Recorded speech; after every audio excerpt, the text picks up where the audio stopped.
seemed inevitable. I was always asked the most interesting things that moms kind of wanted to do as part of their birth plan. And I really kind of wanted to know, what's evidence-based? What do we even have, recommendations for?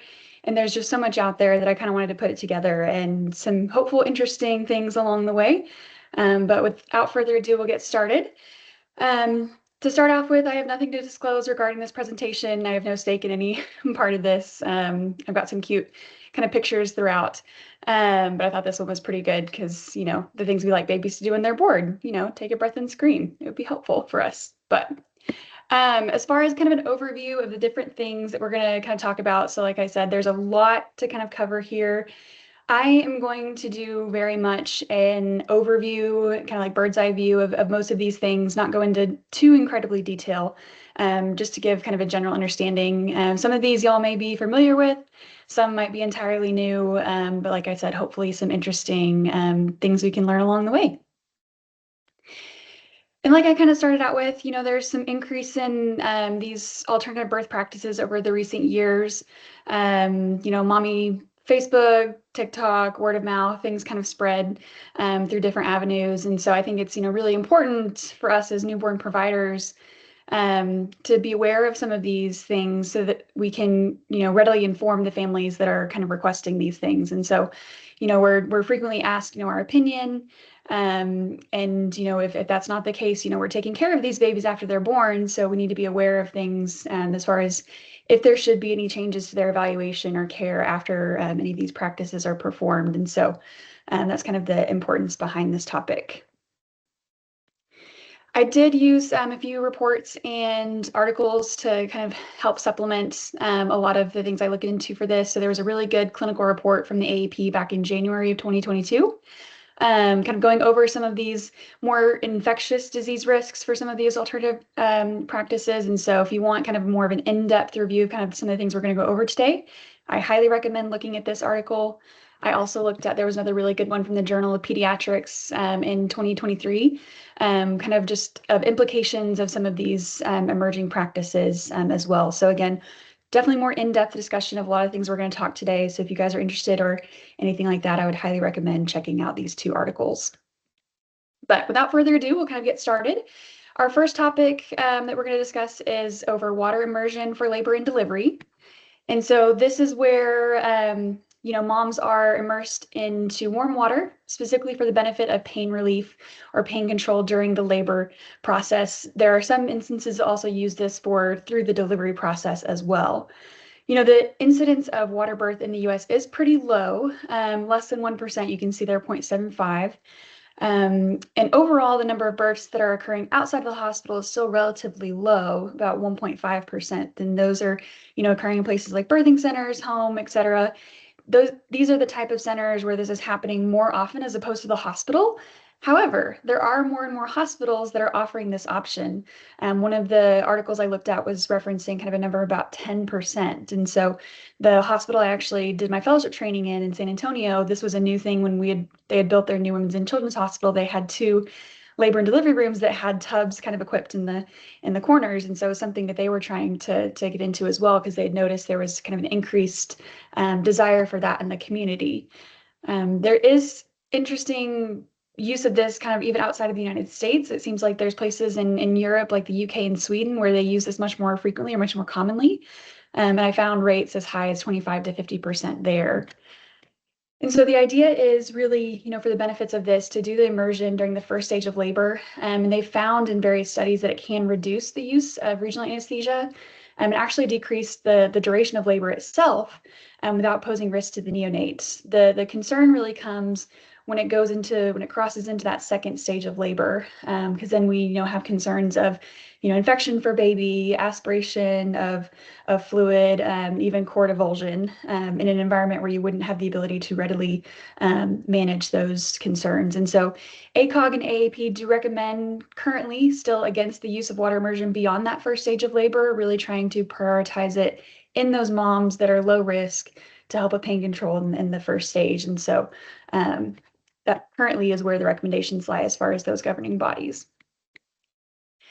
They have done a few clinical trials looking at this specifically, and they didn't find an increase in adverse events. Some would argue as far as to the quality of those clinical trials, but it is also important to know the other side of things too, that there are case reports of, complications for babies and even babies that have passed away from those complications. And so the primary concern would be infection in the neonate from waterborne organisms. And so things you need to think about that we usually don't routinely think about for a neonatal, infection such as Legionella or Pseudomonas. And so just having that really high level of suspicion if this is something in baby's birth history, even within the first month of life, if you have a very odd picture where, the cultures are negative, there's a pneumonia, baby is looking like they're not feeling well, not responding to first-line antibiotics, just kind of having this in the back of your mind to think of some other more non-traditional organisms that would be at play.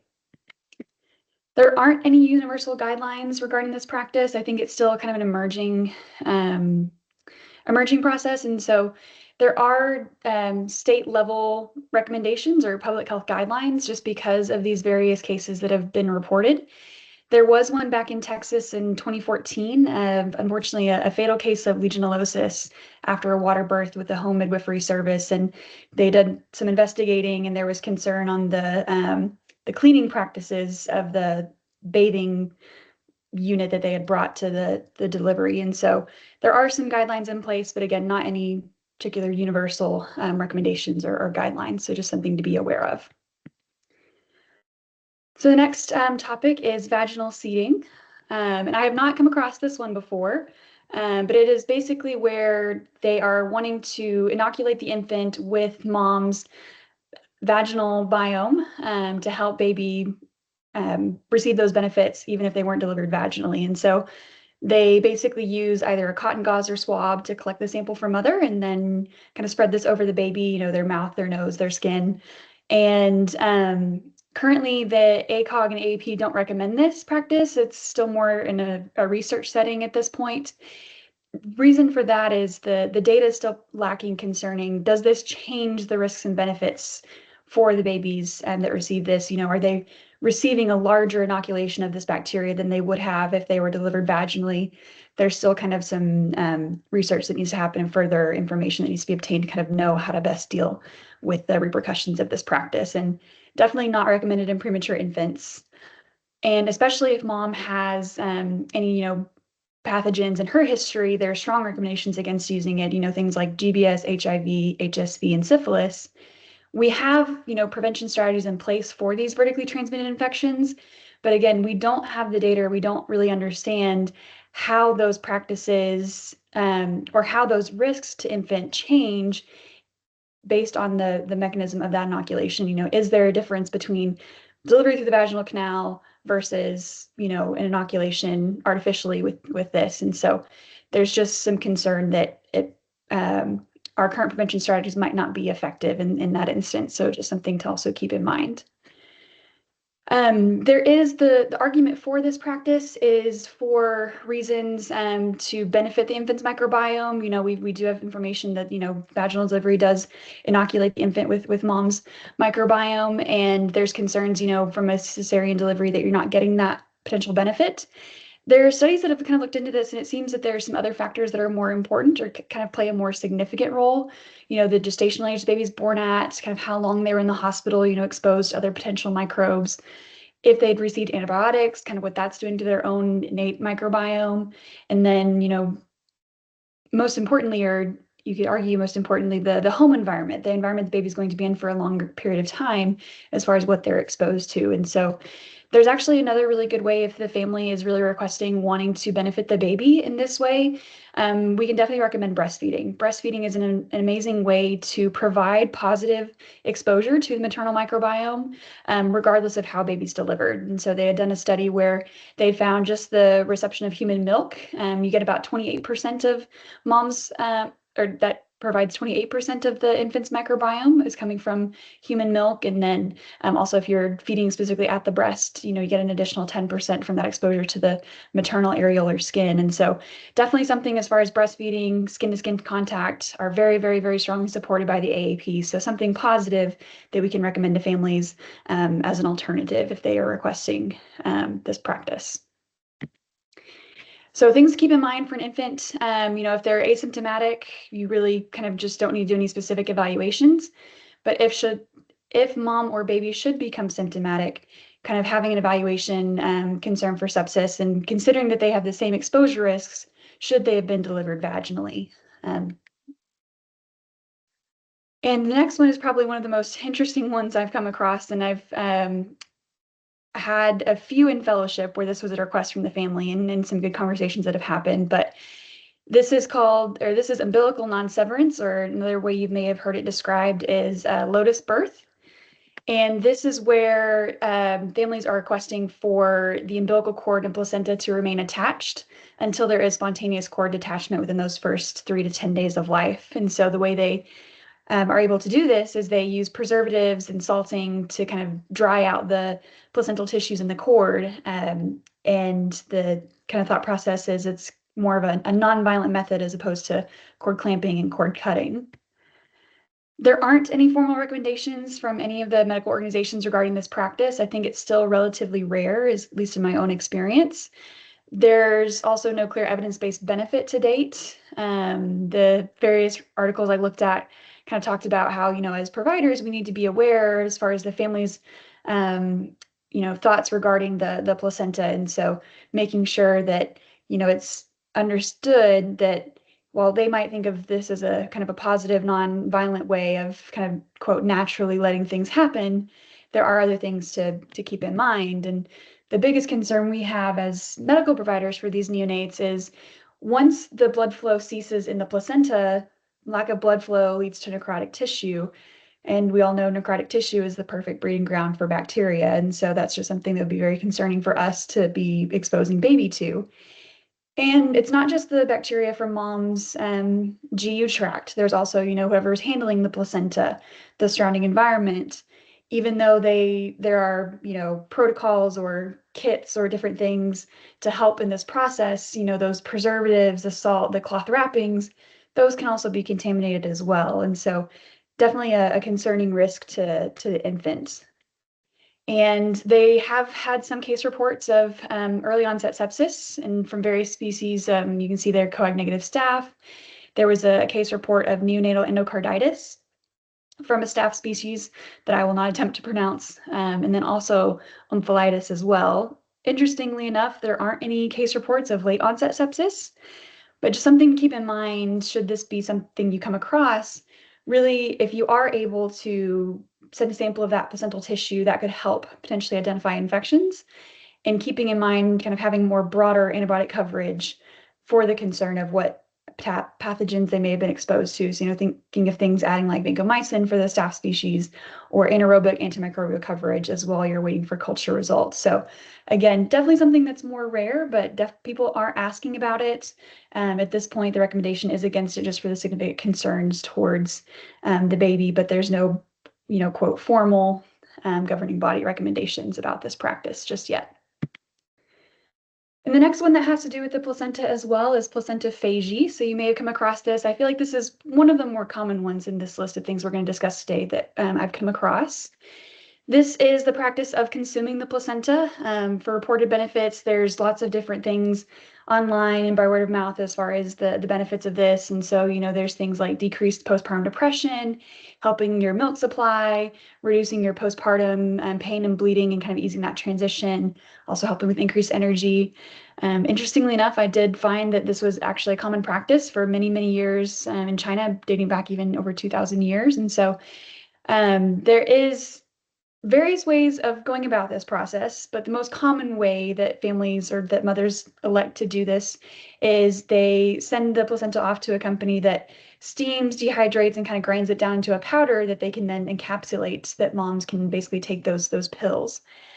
There is a concern that even while they try to do this practice as sterilely as possible, there is a risk for bacterial contamination in those preparations. And there was a case of recurrent GBS sepsis in a neonate from a mother who was consuming placental capsules, and they actually found that those capsules were contaminated with the same strain of GBS that was found in the infant, I believe 2 or 3 times, if I remember correctly from that case report. And so just something to keep in mind, even, with companies trying to provide their best, sterility, there is still a risk of bacterial contamination to this process. The next topic I wanted to talk about was delayed bathing. This is also one that is fairly common and kind of being discussed more and more. Families have been requesting more and more, at least in my own experience. And this is where they're really wanting to delay that first bath for at least the first several hours after birth. It's interesting, the WHO actually recommends that you can wait up to 24 hours after birth to perform that first bath. And they've actually had this recommendation since the early 1990s. There are stipulations, if there's any cultural or other limitations, at least waiting 6 hours could be helpful. The interesting thing is they don't really provide any kind of rationale or summary of evidence behind this recommendation. And they really are the only organization to specifically have recommendations regarding this practice of delayed bathing up to this point. The various benefits that are reported from this practice, help with that mother-infant bonding time after delivery. There's, less separation time, lower likelihood of hypothermia. It really preserves the neonatal skin microbiome, and there have been studies looking specifically at the vernix as far as what the potential positive protection factors present there could be. And so there's one study that showed that the vernix specifically has these enzymes, lactoferrin and lysozyme, and they've actually shown those enzymes to inhibit proliferation, of various organisms such as GBS, Klebsiella, and Listeria. And so there being a reason for the infant to have that vernix and wanting to allow it to do its job while we can. The concern is if you need to do any procedures on baby, doing aseptic technique should reduce the risk of transmission of pathogens. These studies that have looked into this practice, it is important to note they did exclude babies that had risk factors like prematurity or if there was maternal history of bloodborne pathogens. And so just keeping in mind that this is, the generally healthy baby with an uncomplicated pregnancy, something to consider as a possible thing we can do for them. But it is also important to note the AAP does have explicit recommendation for immediate bathing in the setting of maternal HIV. They have recommendations to bathe as soon as possible for other bloodborne pathogens that I've listed here, Hep B, C, active genital HSV, and syphilis. But as far as the immediate bathing at birth, it's still just the maternal HIV. And so those recommendations are important to be aware of. So the next topic that we'll discuss is planned home birth. And kind of like we said at the beginning, the incidence of home birth or births outside the hospital are still relatively low. In the US, I found that it's really less than 1% of all births, but the numbers are increasing, specifically among white non-Hispanic women. Home births are associated with kind of a 2 to 3-fold increased risk of neonatal mortality, and the numbers there come out to about 1 death per 1,000 non-anomalous live births. I think the really important thing to know when you're looking at studies regarding home birth practice is we currently don't have a great method in place across the US to track, the quote planned home birth versus the accidental or just happen to be home birth. And so it's hard to kind of tease out, the numbers and kind of the outcomes because we, are trying to compare two very different scenarios as far as a planned environment versus just happen to be that way. There is also, when they tried to look at this, they found that there's an increased incidence of low APGAR scores, neonatal seizures, and they had done a small study in Canada, again, of planned home births and ones that were attended by midwives in British Columbia from the early 2000s. They had about 3,000 patients, and they showed that there was no increase in neonatal mortality. But again, just wanting to highlight that is in the instance of a planned home birth with the appropriate resources and mechanisms in place to help that process. So I think it's definitely something, state to state can be very different, but is becoming more and more talked about, or at least performed more than in previous years. So something for us to be aware of. The AAP does have a policy statement that they have had in place since 2013, and it concurred with the statement from ACOG, basically saying that hospitals and birthing centers are the safest settings for birth in the U.S. Just in case you do need resources to help with resuscitation of infant or mom. And the AAP, in agreement with ACOG, currently do not support the provision of care by lay midwives or any who are not certified by the American Midwifery Certification Board. And so really wanting to make sure that we are preparing for the birth with the people that are going to be as highly prepared and experienced and certified to provide the appropriate care for infant.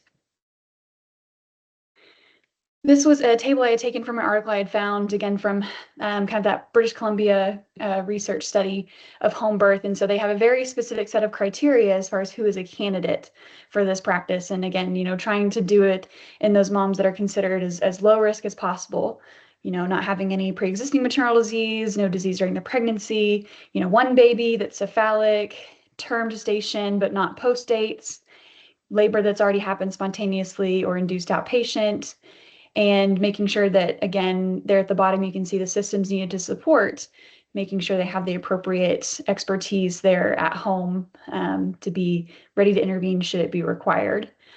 The other important thing to note as far as from the US standards, there is an absolute contraindication through ACOG for home birth if there's a history of C-section delivery. In that instance, it is very much recommended against doing a home birth delivery. So if an infant is born at home, things to keep in mind as far as subsequent care that should be performed should adhere to our current AAP recommendations of things that need to happen for babies in the newborn period. And so things we're all relatively familiar with, that transitional care of those first few hours, if there's GBS disease, kind of monitoring for signs and symptoms of that potentially, checking glucoses, doing prophylaxis, vitamin K, Hep B, which we'll talk about a little bit more here shortly, seeing how baby's eating, screening for bilirubinemia, doing the newborn screen, hearing screen, and making sure that follow-up care is set up as well. So all those routine things we usually do in a hospital. If there is, a baby that's been born at home, things that still need to occur to make sure that they are doing well. So getting into the non-medical deferral of some of the things we do at birth for babies. So starting out with the non-medical deferral of Hep B vaccine at birth. And this is something that is relatively new here. You can see as of December 5th, so just last Friday, there have been some changes to some of the recommendations through the CDC. The Advisory Committee on Immunization Practices updated their recommendations after having a panel of discussion and presentations regarding this practice. And so they actually now, instead of our previous practice of universal Hep B administration at birth, their recommendation is now shared clinical decision-making if mother has tested negative during pregnancy. And so really taking the time to discuss with family, the benefits and the risks associated with Hep B administration, keeping in mind as far as those who would be considered still high risk, even if mom tested negative, such as, those who have family members in the house or other household contacts that will be coming, or other household members that will be coming in contact with the baby that could be at risk for Hep B or have Hep B themselves. And I do recommend, if you have any questions about this, again, since it is just something that's so new, and I'm sure y'all have heard about it just being in the news here recently, but you can go to the CDC website and they have actually put up the PowerPoint presentations that they used for the discussions of these points. But they did say that the United States, among nations or among developed countries that have low prevalence of neonatal Hep B transmission, they do say the US as an outlier, being that we had recommended universal screening. The other countries that are similar to us, they argued, do more targeted testing.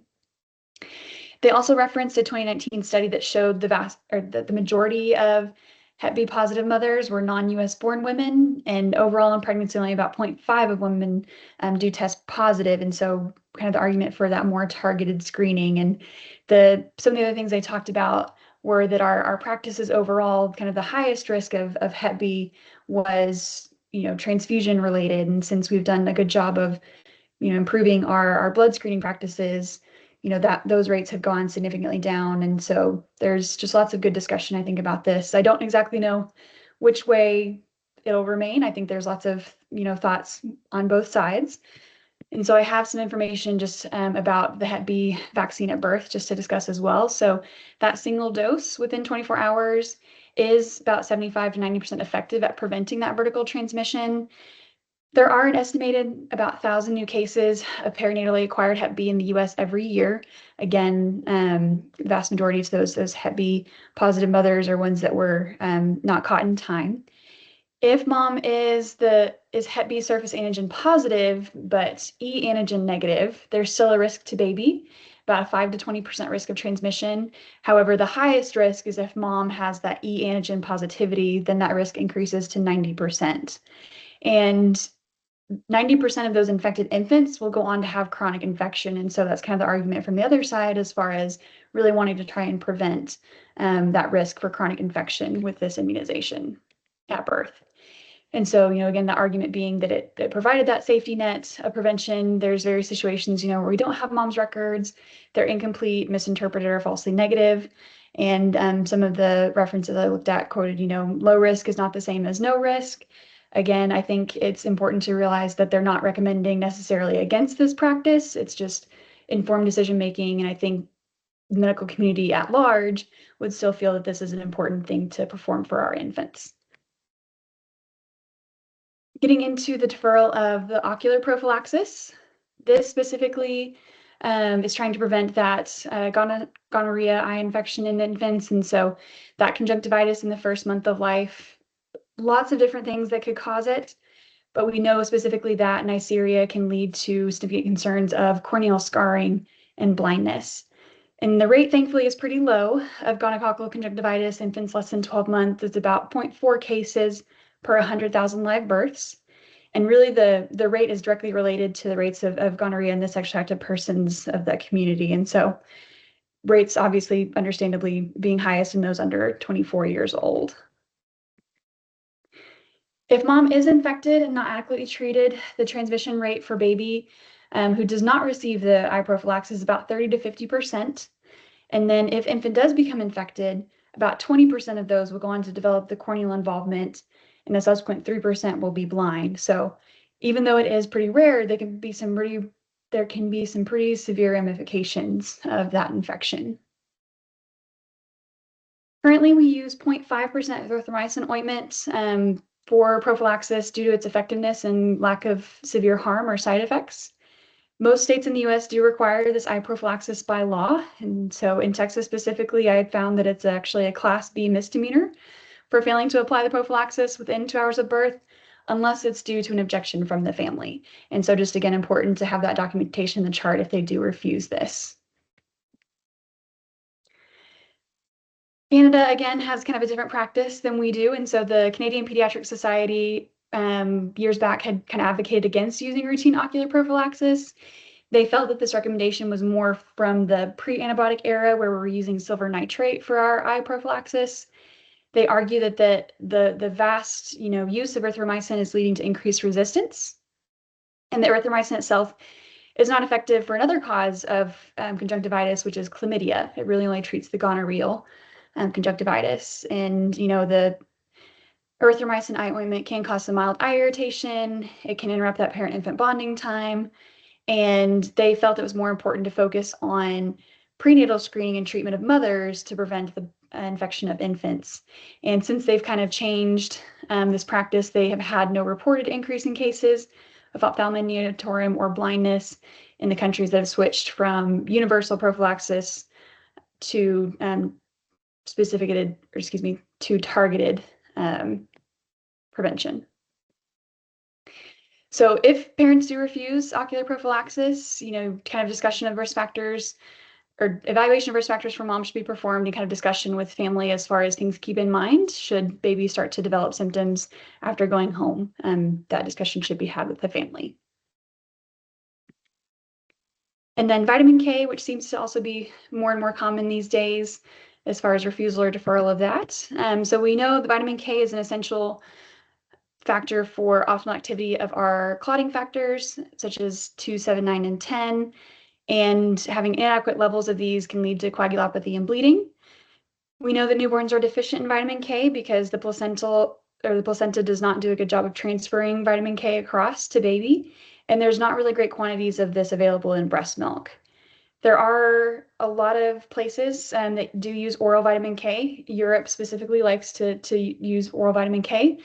But the argument from the AAP is that it's not as efficacious as IM, the single one-time intramuscular injection, and so it's currently not recommended by the AAP for sufficient prophylaxis.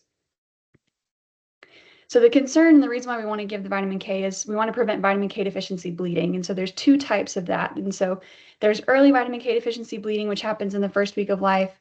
And then there's late vitamin K deficiency bleeding, which is between 2 and 12 weeks of life. And so without prophylaxis, the incidence is still relatively low, but you can see the incidence is about 0.25 to 1.7%. And then for late, it's even lower than that, about 10.5 to 80 per 100,000 births. There was a study back in the 1940s looking at this 1 milligram administration of vitamin K IM at delivery, and they found that it led to a 5-fold reduction in death from hemorrhage and then virtually eliminated vitamin K deficiency bleeding. And so it's something that's very just important that families are aware of should they refuse this practice as far as what we're hoping to prevent by its use. This is another big table I had found from an article that I looked at kind of again, just kind of going over things we've already discussed as far as what the birth plan request is from the family, what the risks and benefits are, and then what the recommended response to that care request should be. We didn't go over delayed cord clamping in this section. There have been some changes with the new updates to neonatal NRP as far as cord milking in non-vigorous infants that are at least 35 weeks or greater. And so some changing things there. But overall, I think it's just, again, important to understand, what we know at this point in time of as far as risks and benefits, understand there are some ongoing studies for these things, and just trying to have as well-informed information and things that we can present to the family should they be requesting these things, because I think we've all been in the situation where they're getting information from sources that we wouldn't necessarily would consider to be most helpful. And so it's important for us to be as informed as possible so that we can help them in their decision making as far as what is considered safe or not for their infant. And I do like to inject a little bit of humor into scenarios. And so I love my OB colleagues and I respect them greatly. This was just something that made me laugh when I came across it. But, OBs that are constantly assessing fetal health throughout pregnancy, and once baby's born, hand off to us and we take over their care. So I didn't mean to offend anybody by that comment, but it's just that it was pretty funny and humorous. But I do have kind of a list of references here. I believe we've got some time left. And I know, again, I went over a very large amount of information, a lot of different practices that may or may not be familiar to the people in the presentation today. And so I'm happy to answer any questions or kind of go back to any parts of my presentation should anybody want to discuss anything further. I will open up the floor.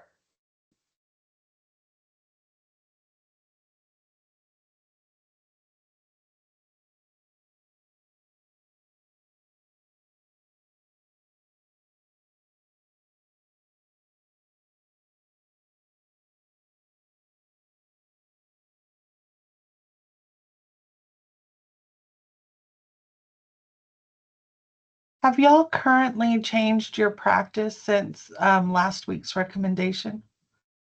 Not as of yet. I'm sure we're going to discuss it as a group soon, since it was such a recent recommendation, but currently we are still recommending Hep B at birth. And it did seem like on the CDC's website that insurance is still required to cover that process.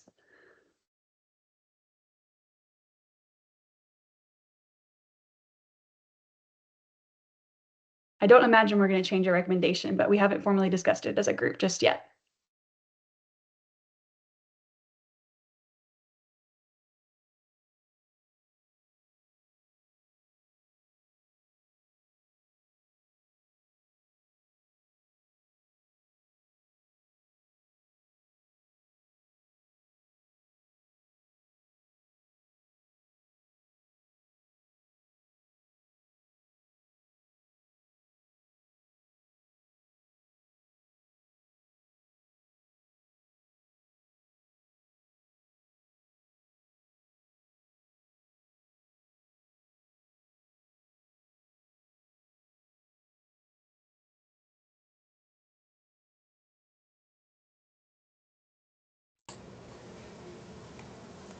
Do we need to turn that one down?